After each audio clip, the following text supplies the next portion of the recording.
Good day, grade 12 students. Welcome to Homeroom Guidance. We are in Quarter 1, Module 2.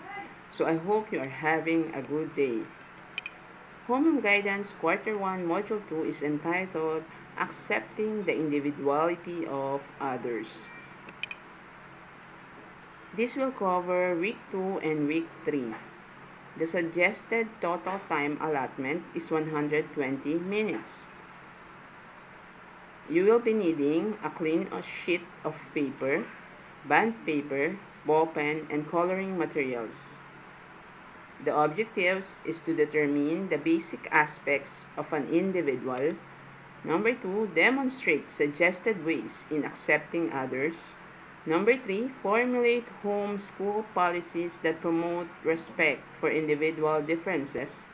And lastly, to appreciate actions or behaviors that accept individual differences. Introduction. In this module, you will have a better understanding about the role in promoting respect for individual differences. This aims to give you an opportunity to view others' perspectives and feelings. Accepting attitude and openness to others' unique characteristics will help you to have a healthy relationships. The goal of this module is to respect individual differences. I hope you will remember the goal. So go on board and celebrate everyone's individuality. For the first activity, let's try this. The suggested time allotment is 20 minutes. The title of the activity is Observation of Others' Uniqueness. What are the things you need to do? Number 1, copy the following table on a clean sheet of paper. Number 2, think of 3 different persons who are similar in a certain aspect that you would like to observe for this activity. Example, 3 famous personalities: singers, dancers, inventors, politicians, artists. Number 3, write their names and describe them using the options in each column. Use your best judgment on them. And lastly, you will write your answers to the processing questions. So this is the table. In this table, you can see rows and columns. So in the columns, you can see the description and the persons. What are the processing questions that you need to answer? Number 1, were you able to fill out all related descriptions for each person? Which of the descriptions is most observable? So the first thing you will write in the data retrieval chart is the name of the persons. Like, for example, artist. Is the artist lively or reserved? Is he nurturing or disciplinarian? Is he conservative or liberated? Is he a thinker or a doer?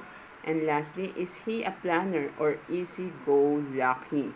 So, which of this description is most observable? Number 2, what is the most difficult description to observe? Explain. From the description in the data retrieval chart, you will choose which is the difficult to observe. For example, lively, nurturing, conservative, thinker, planner. Is that difficult to observe? Why? Number 3, what can you say about the differences that you observed among these 3 persons? So you will analyze the differences that you observe with the 3 persons you write in the data retrieval chart. After answering the table and the processing questions, you are done with the activity. Congratulations! Activity number 2, let's explore this. The title is Showing Support for Others. You will also copy the following table on a sheet of paper. And how will you support others in the given situations? Write your answer in each column. You can see in the table the situation, then physically, emotionally, socially, and spiritually. For example, a new classmate with a physical disability. How will you help your classmate physically? How will you help emotionally? How will you help socially and spiritually? So, all of these, number 1 to 10, should be answered. Keep in mind, in dealing with others, we must recognize that we are all different from one another. Though we may have similarities in terms of preferences, tastes, physical appearance, style, and many more, we still have our distinctions and uniqueness, which makes us special in different ways. Our individuality comes with our unique attributes and characteristics. Some can easily be seen physically, while some can be manifested through actions and behavior, which may indicate values and personalities. There is harmony in diversity, and we can all keep it that way if we learn to accept one another as we are. There are healthy ways to deal with our individual differences which would work for everyone's advantage. Here are some.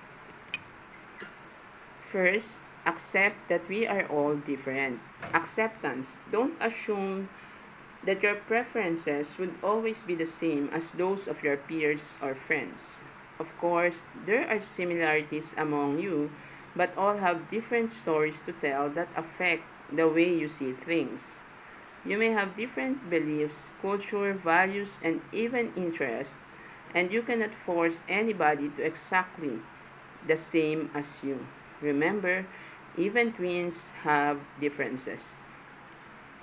Next, use your similarities with other people to strike a harmonious relationship with them.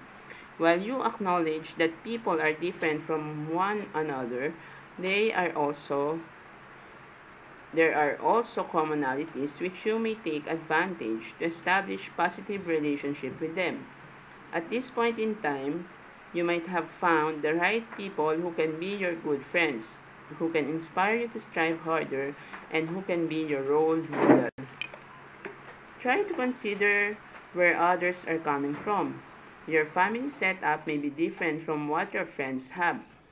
People might have grown up in a province or in a highly urbanized city. There are people who have a complete set of parents and those that have a single parent or no parents at all. Additionally, people have different childhood experiences, which greatly affect their attitude and personality now. There are also those who struggle financially and those who are well off. Keep in mind that people are coming from different backgrounds and they act, decide, and make choices based on those things. Next, be open-minded with others. You can always learn from the experiences of your friends and peers, and they can also do the same with you. The manner they overcome life changes and how they impact their living could be your insights to improve your lifestyle or even the way you see things around you. You can also learn from their culture, traditions, and values. If your differences with others are getting in the way, try to have a common ground. You cannot impose your beliefs, values, and cultures to others, the same way that they cannot do that to you. However, instead of trying to prove who's better and who's not, you may not want to find an area where you can both improve yourself while learning from each other. There are differences that are worthy to talk and celebrate, and there are those that we just accept unconditionally, just like in the second item. There's no point in comparing people as each of us have our own potentials and abilities. Always remember that you coexist with others. There are things that you cannot control, like people around you, but you can always manage the way you deal with them. The choice is always with you. Either you make the most out of those individual differences and have a happy life, and you make that as your limitations. For the third activity, eye care policies, copy the table below on a separate sheet of paper. Write at least 5 policies at home, in school, in the community, or online that you personally do to respect individual differences. Answer the processing questions after. Processing questions. Number 1. How do you compare your answers in each column? After answering the different activities that you will do at home, at school, at community, and online, you will compare your answers in each column. Number 2, given the current situation, how do you intend to practice them? Number 3, what made you practice such ways to respect individual differences and care for others? What I have learned. Suggested time allotment 15 minutes. Write a 3 to 5 paragraph essay that answers the question below on a sheet of paper. How should you celebrate our individual differences? Next, share your thoughts and feelings. Create a slogan or poster on unconditional acceptance of others and respect for individual differences. You may post it online or physically in the most noticeable area at home. Use a short bond paper and coloring materials. Choose only one, a slogan or a poster. That's all. Stay home, stay safe, and thank you.